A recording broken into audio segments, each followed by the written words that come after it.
Alright, so since Konami has released Duel Links, I've been playing it a lot more than the regular game, and in my opinion, they've done an excellent job with it overall, and I've enjoyed it much more than the meta and in real life Yu-Gi-Oh, except for the brief period of time before Spiral and after Zodiac. I really like that format.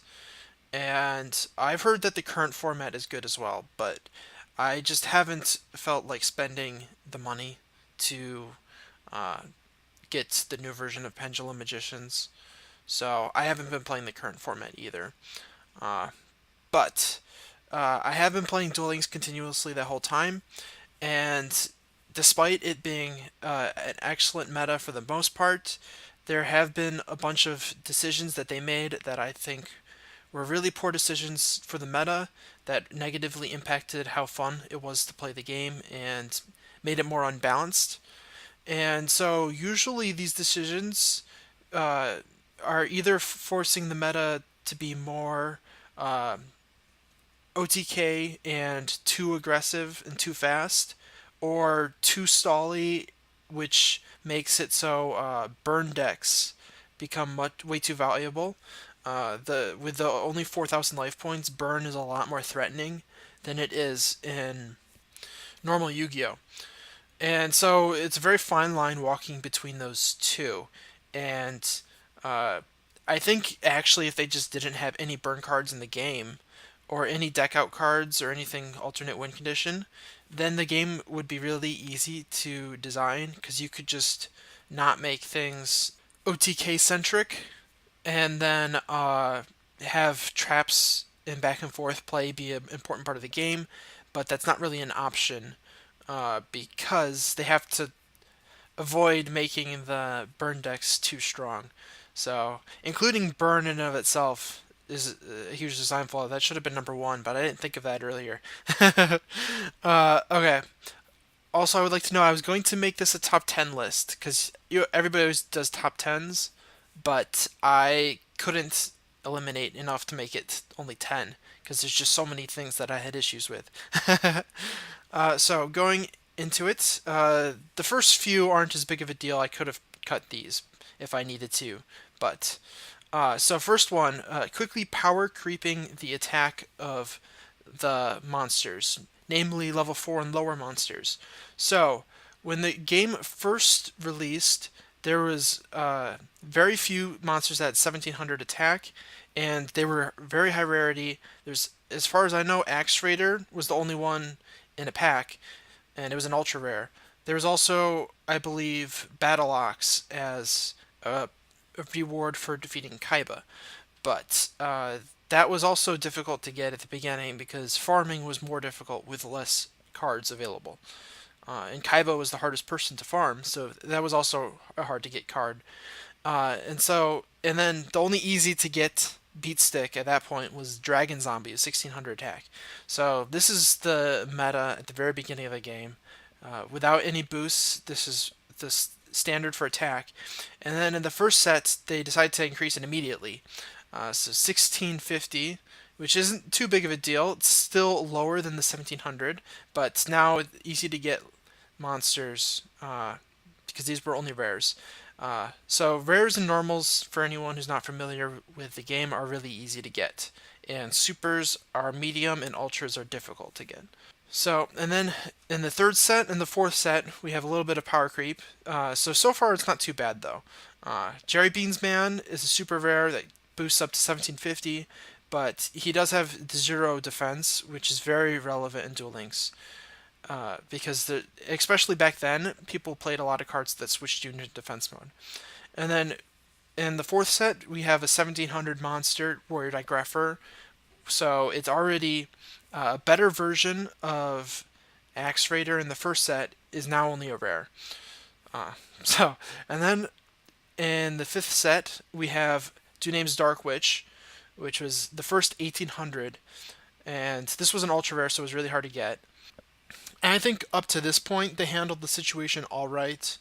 Master Kianchi in the seventh set, boosting to 1750 for rares. So Now there's low rarities at 1750.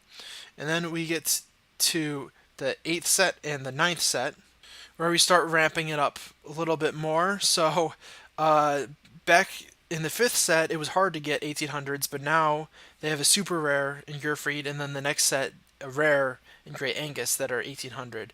Also in that set, we have Blazing Apache. It's cut off, but he's 1850 attack. And he again has the downside of 0 defense to help balance him. And then in the 11th and 12th set, we get more power creep. So we have 1900s now. Though these do have downsides. Thunder Neon Neon can only be on the field with other lights, but that's not really a big downside. You're usually not going to have other monsters before it dies. And then Spear Dragon switches itself to defense mode, but has the added benefit of doing piercing damage. And by this point, 1850 is a rare, so it's no longer hard to get 1850s. And then in the 14th set, we have the first 1900 without downsides, a super rare Vorse Raider, and then only 2 sets later, Sabersaurus is rare with 1900. So in about 1 year, they went from 1600 to 1900, which is, as a whole, isn't too big of a deal, but I find it kind of annoying. They have the chase cards with the high attack monsters being replaced by better lower rarity versions just a few packs later. I think they should have spread out the power creep a little bit more than they did.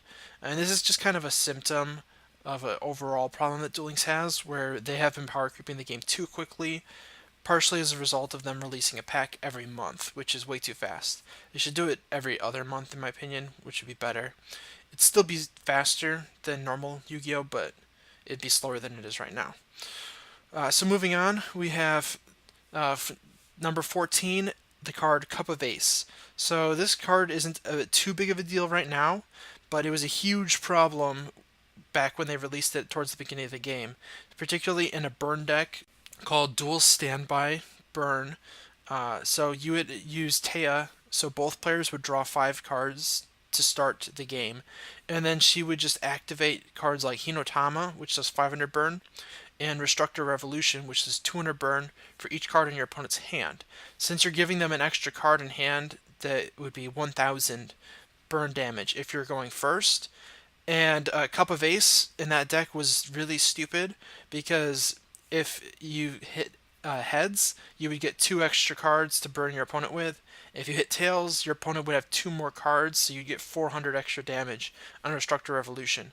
And that deck could very consistently burn you to death on the very first turn of the game. And it was really dumb and no fun at all to play against, obviously.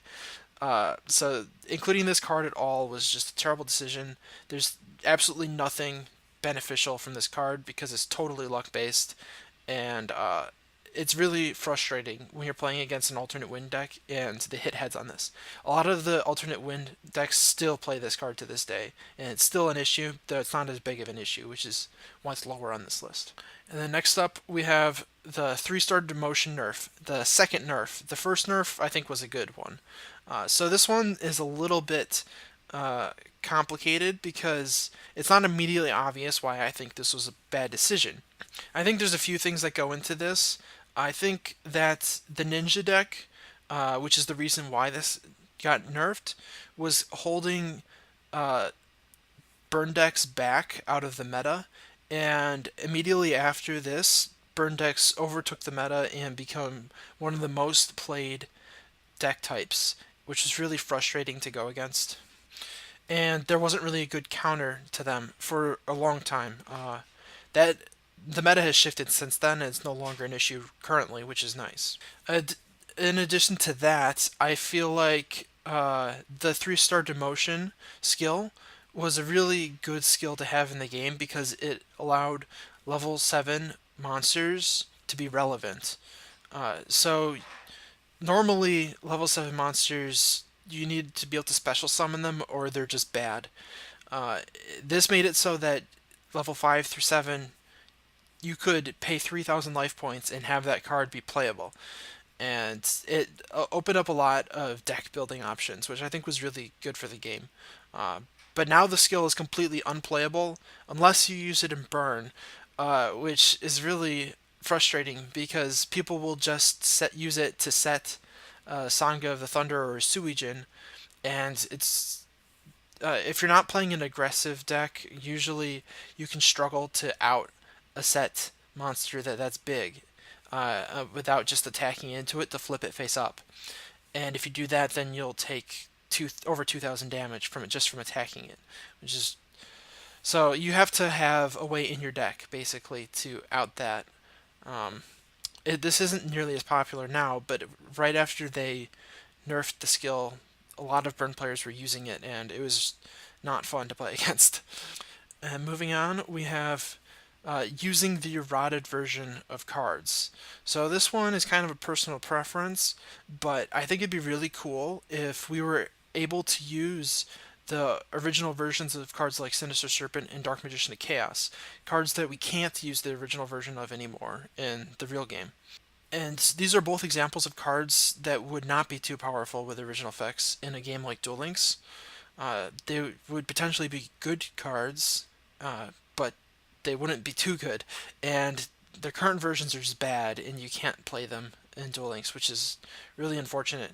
Because, I mean, the fact that a card like Dark Magician of Chaos isn't even good enough to be played in Duel Links is kind of sad.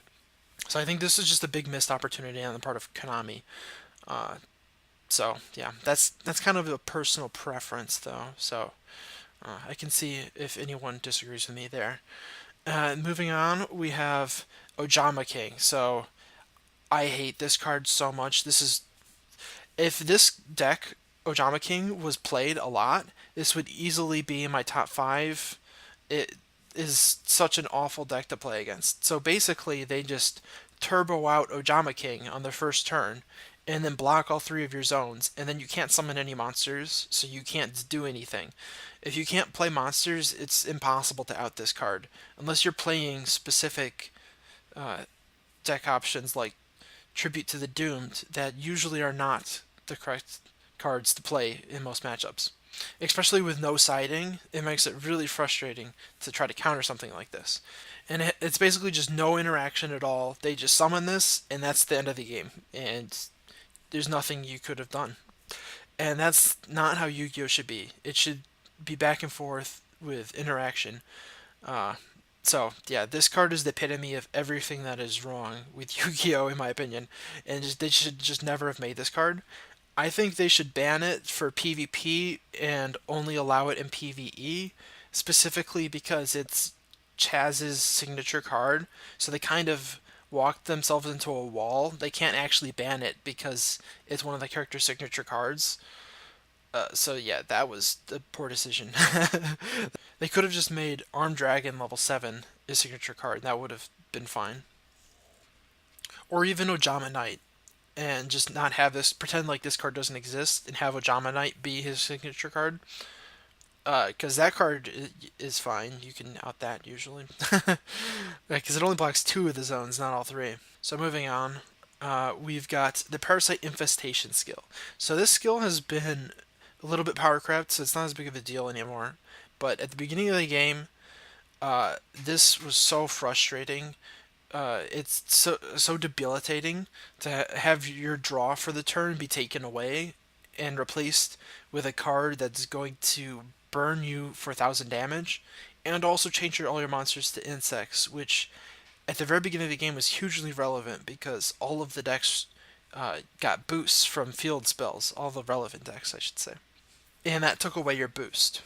Even with the nerf, where you can only get max 2 parasites instead of 3, it's still really obnoxious to play against. And uh, this skill was just the calling card of burn and a symbol for the deck, basically, for a huge portion of the game.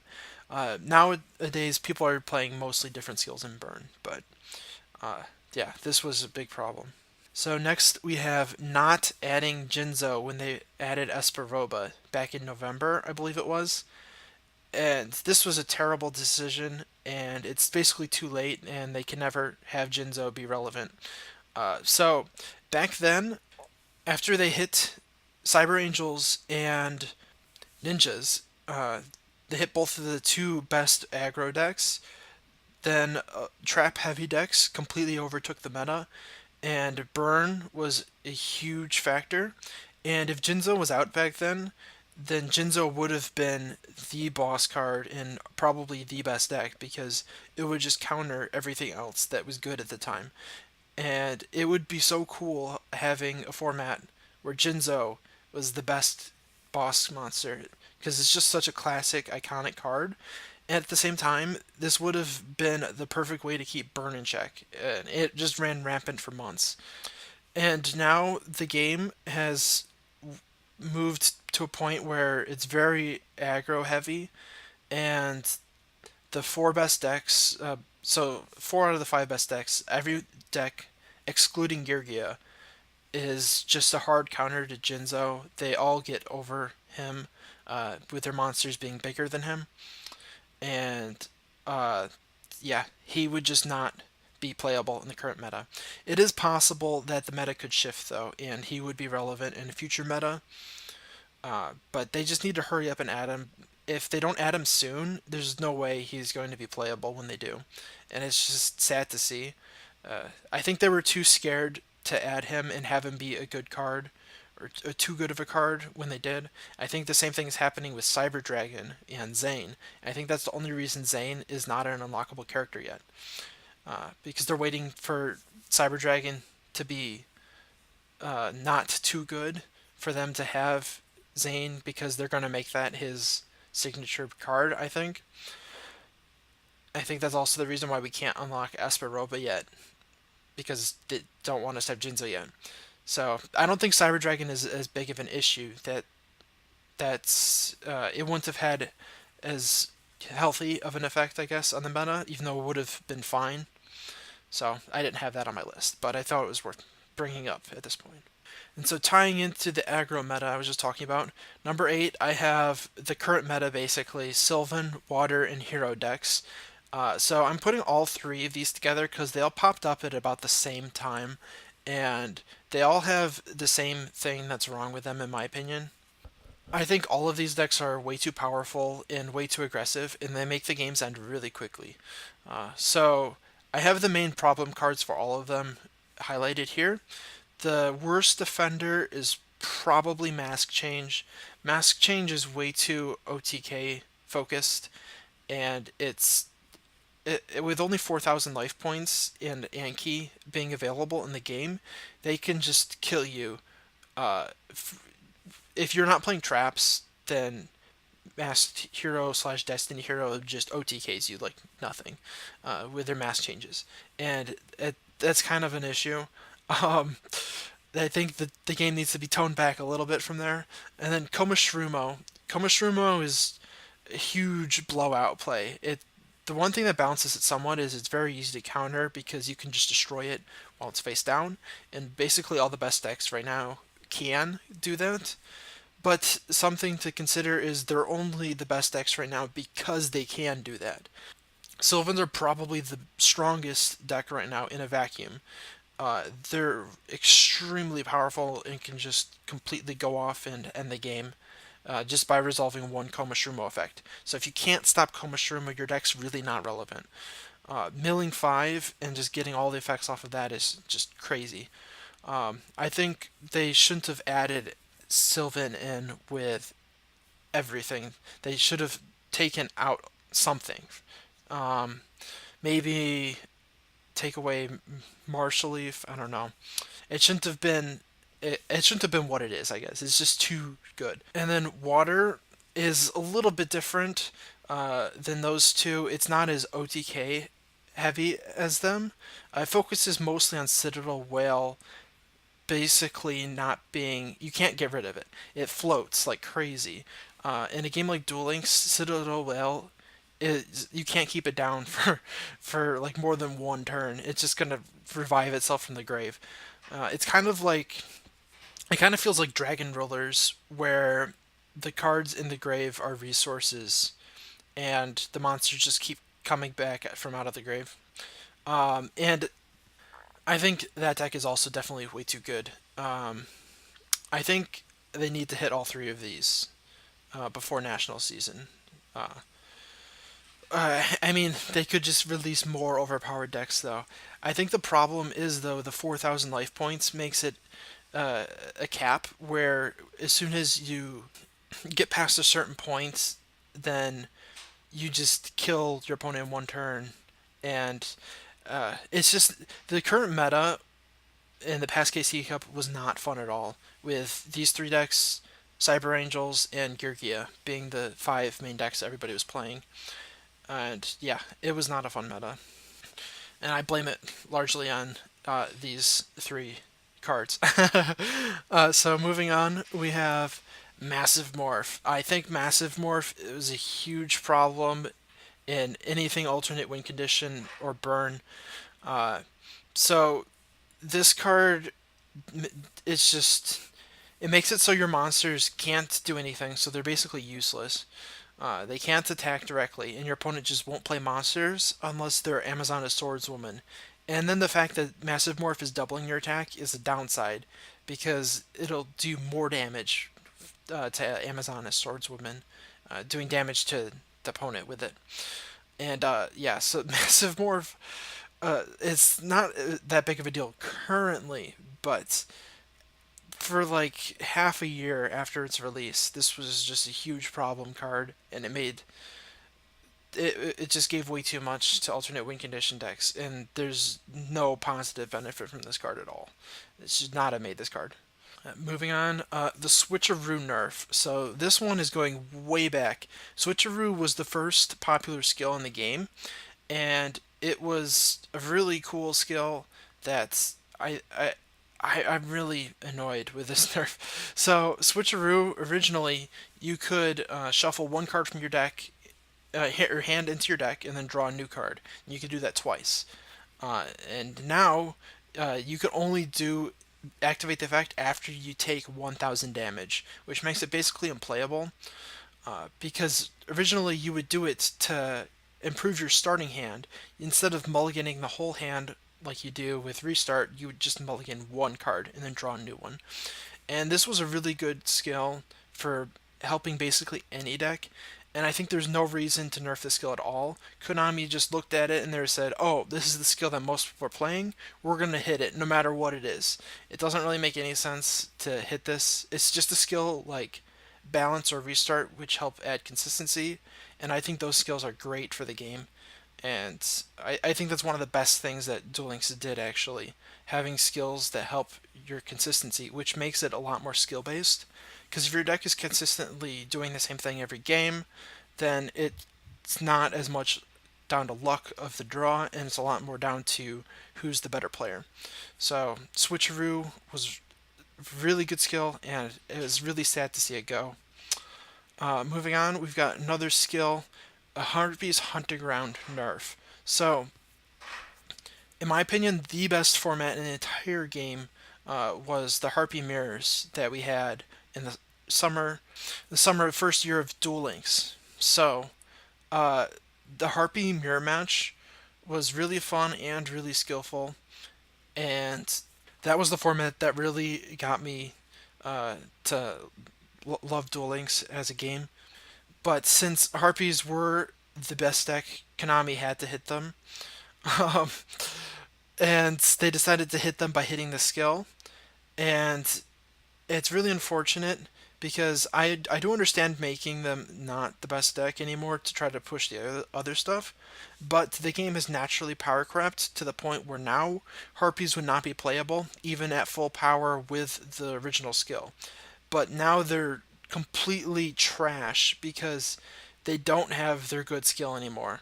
So they basically have no hope unless Konami decides to give them some of their other support that they haven't released yet. And it's just really sad to see, especially because Harpies are a really good counter to burn and alternate win condition decks. So having them be relevant helps keep those in check, while also not promoting aggro decks, because Harpies can't go aggressive in OTK. So they're one of the decks that really helps the game stay in that middle area that's really hard to stay in. So them being not relevant is really bad for the game, in my opinion. Okay, up next we have Anti-Magic Arrows and Hatronade. So I decided to stick these two cards together because they do the same thing.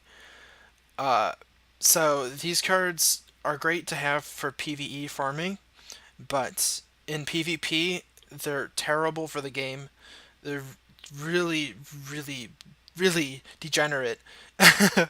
uh, so up until now, a lot of it has been preference. I think from this point on, these cards are just objectively bad for the game, and it was really stupid to do any of these things.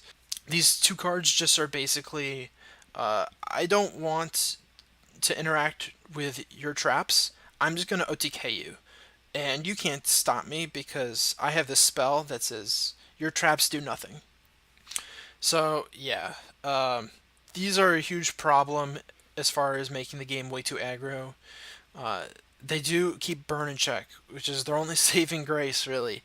Uh, but I think the better way to do that is to just address burn directly, because currently traps are not viable in Duel Links. They have power crept monsters a lot more quickly than they have power crept spells or traps. So playing traps is really not viable right now. The only relevant deck that plays the old-fashioned back row strategy that was good for most of Duel Link's lifespan is Geargia, really. Master Heroes play a little bit. They play Econ and Chalice and cards like that, but they play those largely because they help them OTK. They just double as back row. Cyber Angels and Sylvans don't really play very much back row. And then the water deck does focus a lot on Sea Stealth attack, but that's essentially their only trap that they play. And a big reason is because these cards just say no to traps. So, moving on to number 3, we have the Bamboo Sword Engine. So, this is one of the few where Konami immediately addressed the issue. They were like, yep, we screwed up. This was a terrible decision. And they immediately limited the Golden Bamboo Sword, which was really needed. This engine made it so there's a consistent FTK deck using Woodland Sprite. And yeah, that format was terrible. It would just be every other deck would be playing the Bamboo Sword deck in FTKU, and you couldn't do anything. It was a lot more consistent than the Dual Standby that was already bad enough. And yeah, this in a 20 card deck, this engine is way too good, basically, is all it is. So yeah, you could just draw your entire deck with this, basically. So not much to say here. Konami immediately addressed this, so that was a good decision on their part, at least. Next up, we have Lava Golem. So this is the epitome of burn decks, basically. This card, so it was bad enough when they only had one copy of this card, and then Konami was like, "Here, everybody, have a second Lava Golem. That's a great idea." So this does everything for burn decks. It takes out their opponent's key monsters, and it also does 1,000 burn damage every turn. And because of Massive Morph, this is never getting an attack in, so the fact that it's 3,000 attack points is irrelevant. In fact, it's actually a bad thing. The fact that this has such high attack and defense means that when they Massive Morph and crash into you with Amazona Swordswoman, it's just going to do more damage. So there's so many things wrong with this card, and it was just so painful to play for such a long time because of this card being everywhere in the meta. Currently, burn decks are out of favor, which is one of the main reasons why this isn't number one. But this one and the number one, I kind of went back and forth between the two. Lava Golem is just painful to play against. You have to only summon one monster against burn decks. As soon as you summon a second one, they always have Lava Golem. Basically, they basically have it 100% of the time. So moving on, if you played Duel Links, I'm sure you're able to guess number one on this list because you've not seen it yet, and it should be pretty obvious. So number one, we have Cyber Angels. So Cyber Angels, when they put them in at full power, was totally stupid. It was basically adding full power dragon rulers into goat control. That's what it was like, as far as the disparity in power. Cyber Angels was easily the best deck and just destroyed everything. And it was so good that it's still arguably the best deck now, half a year later, after they've hit the deck twice, actually. They limited both Dakini, uh, their best monster, and also Machine Angel Ritual, their best ritual spell. Even with both of those limited, people just play Saphira Cyber Angels, and that's what I play actually still. And the deck is still ridiculous. It's a lot better now, and it's also a lot more fun now because the deck is a little bit more complicated. It's not as straightforward. It used to be just turbo into Dakini and OTK your opponent, and I mean, the deck is still that a lot of the time, but there's a few other lines of play now. These three monsters here were just way too good together, and the deck is super consistent, super powerful, and just blew everything away. And uh, this is the main reason I think the game has power crept so much is because they had to try to catch up to Cyber Angels. Because before Cyber Angels, the deck was the game as a whole was a lot slower. Red Eyes was actually the best deck before that, and which is kind of hilarious considering how bad Red Eyes is compared to the current decks that people are playing. So yeah, uh, that was my top 15 worst decisions by Konami as far as Duel Links meta designing standpoint. I think that overall they've done a pretty good job, but they have had some serious issues that I just wanted to talk about for a little bit. So hopefully you guys all enjoyed this video, and hopefully I wasn't too salty for all of you. If you enjoyed this video, be sure to check out some of my other stuff. I've got lots of other Duel Links videos and also regular Yu-Gi-Oh videos because I do play both versions of the game.